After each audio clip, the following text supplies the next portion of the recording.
Amerika dayving tarixidagi eng qimmat qutqaruv operatsiyalaridan biri ikki kishining qariyb 100 kilogrammlik laqqa baliqni tutishga bo'lgan istagi bilan boshlandi. Bu voqea Nikojek g'ori hodisasi nomi bilan tarixga kirgan.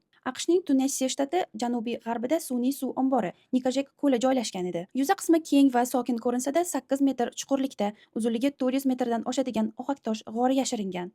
G'or ichida yil davomida suv muzdek bo'ladi, tubi esa 1-2 metr qalinlikdagi loy bilan qoplangan. Eng kichik harakat ham loyni ko'tarib yuboradi va ko'rish masofasi bir zumda nolga tushadi. Eng xavflisi shundaki, bu g'or bir kirishli tuzoq hisoblanardi. Yo'nalishni yo'qotgan odam uchun ikkinchi chiqish yo'q. Shuning uchun professional g'avvoslar ham bu joyni eng xavfli hududlardan biri deb hisoblashardi. Ammo o'z omadini sinab ko'rishni istovchilar doim topilardi. 92-yil 15-avgust kuni soat kechasi 11 da David va uning do'sti Scott ko'l bo'yiga yetib kelishadi. Ularning tanishi Alex yordamida ular yashirincha to'siqdan oshib o'tib, suvga sho'ng'ishadi. Maqsad afsonaviy qariyb 100 kilogrammlik laqqa baliqni tutish. Ikkalari ham havaskor g'avvos edi, ammo hech qachon suv osti g'orlarida sho'ng'ish bo'yicha professional tayyorgarlikdan o'tmagan. Jihozlari ham oddiy retraksion uskunalar edi. Ularda yo'naltiruvchi tros ham, zaxira havo manbai ham bo'lmagan. Dastlab hammasi yaxshi ketadi. Ular asosiy tunnel bo'ylab ehtiyotkorlik bilan harakatlanib, deyarli 1 soat davomida baliq qidirishadi, ammo birorta ham laqqa topilmaydi.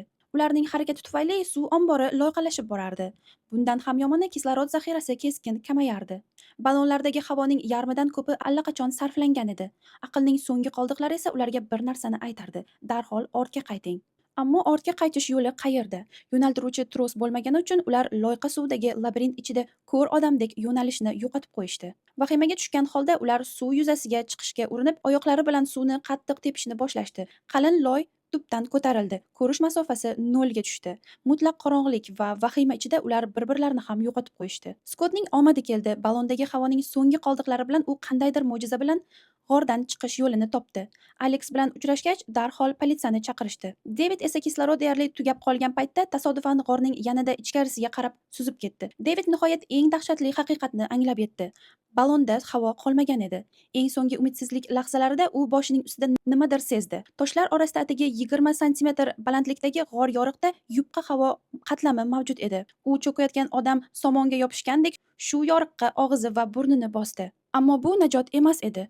Bu yangi qiynoqning boshlanishi edi. Yoriq juda kichkina bo'lib, unda suyanadigan joy ham yo'q edi. Nafas olish uchun David doimo oyoqlari bilan suvda harakat qilib turishga majbur edi.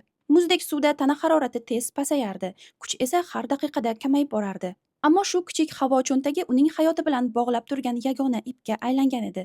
Soat tungi 2 bo'lganda birinchi qutqaruvchilar yetib kelishadi, ammo yuzlab odamlar orasida birorta ham professional g'avvos yo'q edi. Hammaning qilgani tashqarida kutish bo'ldi. Hech qanday natija yo'q edi. Soat 4 ga kelib, David bilan aloqa uzilganiga 4 soatdan oshgan edi. Bu esa omon qolish chegarasidan ancha uzoq vaqt hisoblanardi. Operatsiya rahbari qiyin qaror qabul qildi: qutqaruv ishlarini to'xtatish va jasadni olib chiqish bosqichiga o'tish. Rasmiy ravishda David o'lik deb e'lon qilindi, ammo ertalab soat 6 da voqea kutilmagan burilish oldi.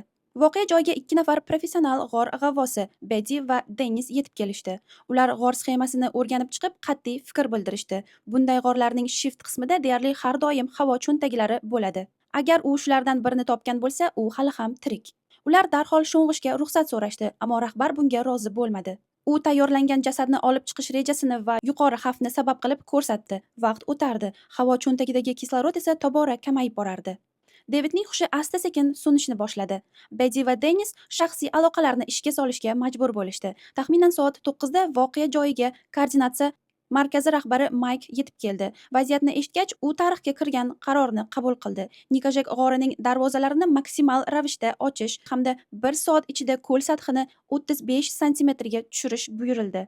Bu operatsiya 100 minglab dollar zarar keltirdi, ammo maqsad bitta edi: suv sathini pasaytirib, g'or shiftida ko'proq havo hosil qilish. Agar David hali ham tirik bo'lsa, unga so'nggi imkoniyatni berish. Soat 10 da suv darajasi reja bo'yicha tushdi va mo'jiza yuz berdi. Asosiy tunnel shiftida haqiqatan ham yangi havo bo'shlig'i paydo bo'ldi. Taxminan 5 santimetr kenglikdagi tor yoriq. Aynan shu lahzada qorong'ulikda deyarli hushidan ketayotgan David yuziga yengil shamol urgani sezildi. Bu hissiyot uning so'nib borayotgan ongini yana uyg'otdi. Shu paytda Betty va Dennis paydo bo'lgan imkoniyatdan foydalanib qolishdi. Ular yangi hosil bo'lgan havo yo'lagi bo'ylab loyqa suv ichida metr va metr oldinga siljishdi. Soat 11 da ular va nihoyat Davidni topishdi. U muzdek suv ichida zo'rg'a nafas olayotgan edi. Kuchsizlangani sababli uni olib chiqish juda sekin kechdi. Ammo oxir-oqibat David suv yuzasiga olib chiqildi va zudlik bilan kasalxonaga yetkazildi. Hodisadan so'ng David va uning sherigi noqonuniy ravishda hududga kirganliklari uchun jarimaga tortildi hamda qutqaruv operatsiya xarajatlarining bir qismini qoplashdi.